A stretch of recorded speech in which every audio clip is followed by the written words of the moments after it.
Assalamualaikum warahmatullahi wabarakatuh. Yang saya hormati Ibu Dr. Anda Sulistiorini MPD dan Ibu Aldina Eka Andriani SPD MPD.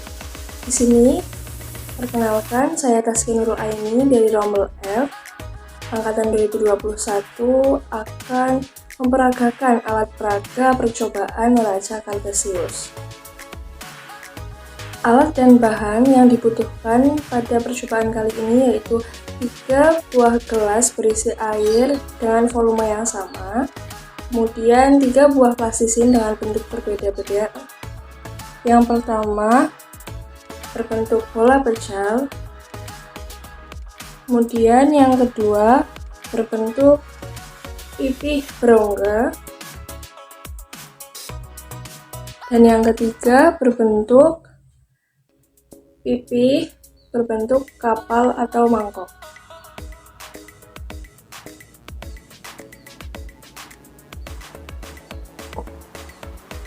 Nah, selanjutnya kita amati percobaan berikut.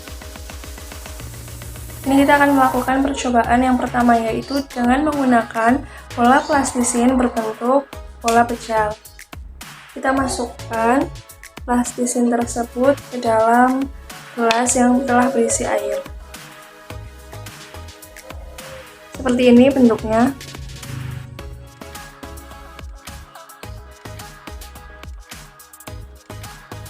Kemudian kita amati apa yang terjadi pada plastisin tersebut. Plastisin berbentuk pipih berongga. Kita masukkan ke dalam gelas air. Kemudian kita amati apa yang terjadi.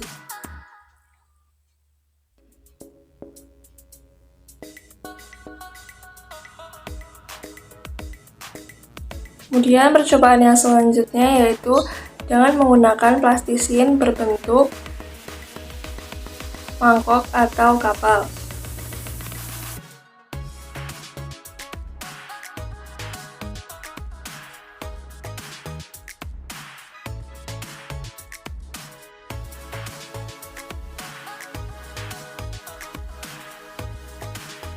Berdasarkan percobaan dan juga pengamatan yang telah dilakukan, maka diperoleh kesimpulan bahwasannya plastisin yang berbentuk bola pecal tenggelam.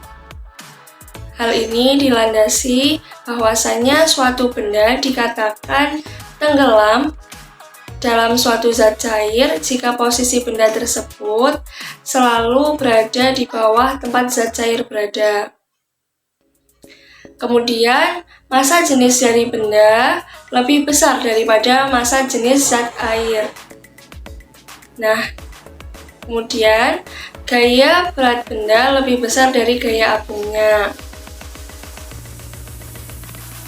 Syarat dari benda tenggelam adalah massa jenis atau rho benda lebih besar dari rho zat cair, dan gaya berat bendanya atau W lebih besar dari gaya apungnya atau Fa. Pada percobaan 2, yaitu plastisin berbentuk pipih berongga, disimpulkan bahwa plastisin tersebut melayang, di mana hal ini berlandaskan bahwa benda melayang di dalam zat cair jika posisi benda berada di bawah permukaan zat cair dan di atas tempat zat cair berada. Selanjutnya, massa jenis air dan benda seimbang. Gaya berat benda dan juga gaya apung benda seimbang. Nah, syarat dari benda melayang yaitu adalah rho benda sama dengan rho zat cair. Dan gaya berat benda atau W sama dengan gaya apungnya atau Fa. Pada percobaan 3, yaitu plastisin berbentuk mangkuk atau kapal, disimpulkan bahwa plastisin tersebut terapung.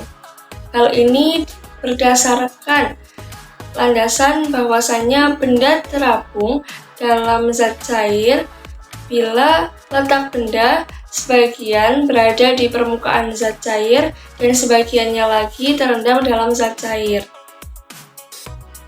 Selanjutnya, massa jenis air lebih besar daripada massa jenis benda dan gaya apung benda lebih besar dari gaya berat benda.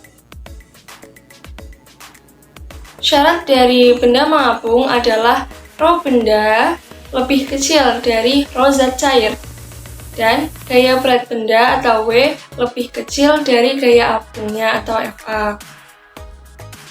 Percobaan neraca Kartesius tadi didasarkan pada teori konsep hukum Archimedes yang menyatakan bahwasanya yang pertama, sebuah benda yang dicelupkan sebagian atau seluruhnya ke dalam zat cair akan mendapat gaya ke atas yang besarnya sama dengan gaya zat cair yang dipindahkan. Kemudian yang kedua, gaya ke atas sama dengan gaya apung. Arah gaya apung berlawanan dengan arah gaya berat benda. Semakin besar gaya apungnya, maka posisi benda dalam air akan semakin ke atas. Sekian alat peraga percobaan neraca Kartesius yang telah saya lakukan. Apabila terdapat banyak kesalahan, saya mohon maaf yang sebesar-besarnya. Billahi taufiq wal hidayah. Wassalamualaikum warahmatullahi wabarakatuh.